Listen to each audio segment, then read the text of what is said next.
acabaron también con una historia oscura donde la ciencia estaba dominada por la fe, ¿sí? Por los dogmas de la fe.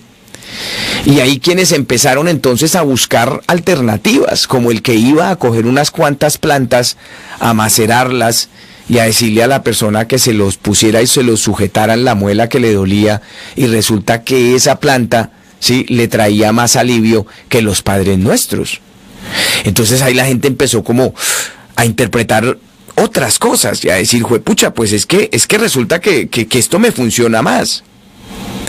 Y es cuando hay una división, ¿no? En esa Edad Media hay una división entre la ciencia, ¿sí?, y la religión. Quienes se empiezan a dar soluciones o alternativas a los problemas, ¿sí?, de la gente, que padecía la gente en su cotidianidad, era la ciencia y no la religión.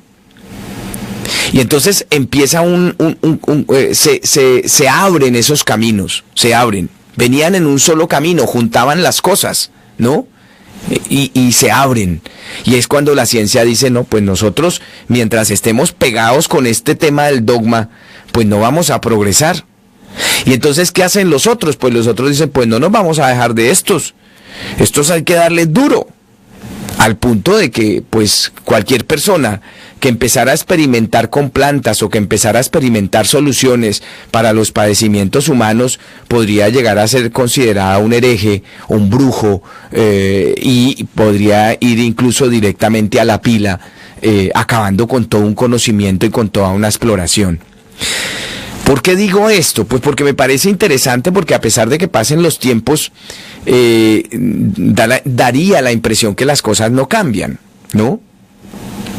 Y a veces le damos una explicación al infortunio a partir de la religión, y también una explicación al éxito, llamémosle éxito por utilizar una palabra común a todos, también a partir de la misma religión.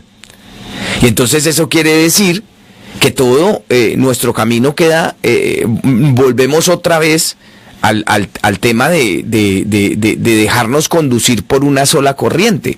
Fíjense, por ejemplo, cuando una persona, cuando una familia está esperando el cuadro de salud, el reporte de salud de su familiar que estaba muy grave, o que están están en una intervención quirúrgica, y salen los médicos, ¿no?, y le dicen, pues, la operación todo salió bien, el paciente ya va a ser llevado a habitación, no sé qué, tal. Lo primero que la gente dice es gracias a Dios, ¿sí? Porque nuestra condición ya es agradecer a eso que no interpretamos bien, que no conocemos bien, cuando quien realizó el trabajo fueron los médicos, que fueron los que hicieron la intervención quirúrgica de aquella persona. Es interesante esto, ¿por qué? Porque hay un momento en el que los dos caminos confluyen, ¿sí?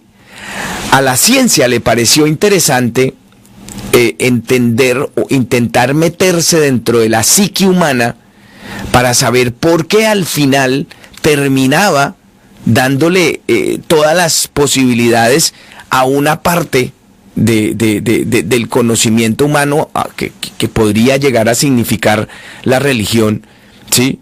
De por qué, y aparte de eso entró en una especie como de competencia, a decir, ojo que nosotros también tenemos nuestros postulados, y por mucho tiempo estuvimos andando en dos caminos, uno que iba por un lado y otro que iba por otro. Lo que pasa es que hubo gente que a partir de la pregunta, ¿qué es Dios? ¿Qué es Dios? Pues se metió en el camino de la ciencia, al punto pues de llegar incluso a concebir que la única forma de poder entender a Dios era necesariamente entender la ciencia. Y no lo digo yo, ¿no? Fue una frase de Pasteur que a mí me parece que es muy diciente, muy diciente y muy interesante, ¿no? Que decía algo así como: la poca ciencia nos aleja de Dios, pero mucha te lleva a Él. Luis Pasteur, la poca ciencia nos aleja de Dios, pero mucha nos lleva a Él. Estoy diciendo todo esto porque hay cosas que uno a veces lee y que uno entiende, pero que a veces no logra explicar, ¿no? Es como cuando uno tiene un viaje con Yahé. Uno recibe una cantidad de información, ¿sí?, que tiene una cantidad de interpretaciones personales, pero a la hora de verbalizar lo que vivió en ese viaje, pues cuesta trabajo. Se lo digo por conocimiento personal, cuesta trabajo. Hace unos días salió publicado un artículo muy interesante en el periódico El Espectador, el 2 de diciembre pasado, hoy estamos a 20, que se tituló La teoría de la relatividad y Dios. La teoría de la relatividad y Dios, ¿no? Dice el ensayista, que se llama Camilo García, dice el ensayista que la teoría de la relatividad tiene dos enunciados fundamentales, ¿no? El primero, que toda masa o materia es energía concentrada. Enfoquémonos en eso.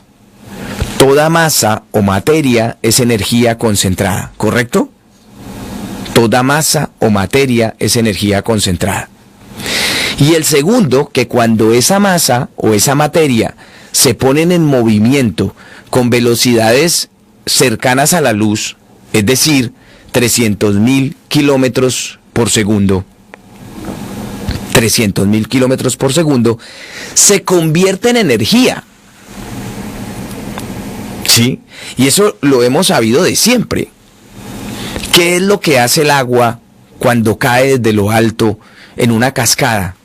¿Por qué se utiliza esa agua y ese golpe, ese impacto? ¿Por qué se utiliza para generar energía? Es interesante, ¿no?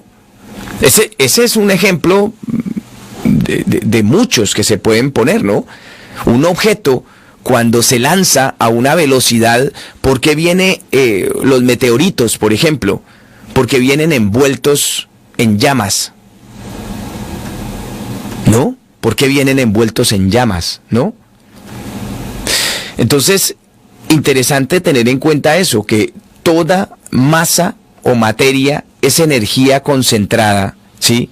Y que esa masa o esa materia, cuando se pone en movimiento a la velocidad de la luz, es decir, a 300.000 kilómetros por segundo, se convierte en energía, Por eso una pequeña masa de materia, cuando se encuentra en esa condición, libera una cantidad de energía importante.